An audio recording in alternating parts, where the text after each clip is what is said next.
నేను కూడా గట్లనే అధ్యక్ష, వ్యవసాయం కుటుంబం నుంచి వచ్చినోని, ఊరు నుంచి వచ్చినోని, వ్యవసాయం తెలిసినోని, తులసి వనంలో ఆడోటి గంజాయి మొక్కలు ఉంటే వీకలేని అధ్యక్ష నేను. ఆ గంజాయి మొక్కలు పీక్తా అనే భయానికే ఎదురుగొచ్చి నిలబడడానికి భయపడుతున్నారు అధ్యక్ష. పదే నీకు ఇంగ్లీష్ రాదంటారు. చైనా వానికి ఏం భాష వచ్చు అధ్యక్ష? జర్మన్ వాళ్ళకి ఏం భాష వచ్చు అధ్యక్ష? జపాన్ వాళ్ళకి ఏం భాష వచ్చు అధ్యక్ష? ఎవరికైనా ఇంగ్లీష్ వచ్చా?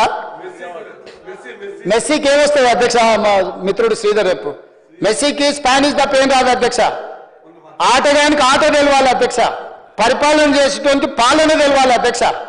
భాష అనేది మాట్లాడుకోవడానికి పనికొచ్చేది అధ్యక్ష, భాష జ్ఞానం కాదు, భాష విజ్ఞానం కాదు.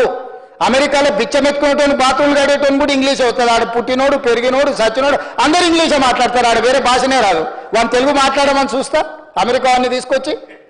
అమెరికాలో బాత్రూమ్ గడిగానికి మీ చుట్టాల ఇంటికి పోయినప్పుడు, ఫ్రెండ్స్ ఇంటికి పోయినప్పుడు బాత్రూమ్ గడిగేటోడు వస్తాడు కదా, అడుగు అధ్యక్ష ఏం భాష వస్తే ఇంగ్లీష్లో మాట్లాడతాడు. అమెరికాలో బాత్రూమ్ గడిగేటోడు కూడా ఇంగ్లీషే మాట్లాడతాడు.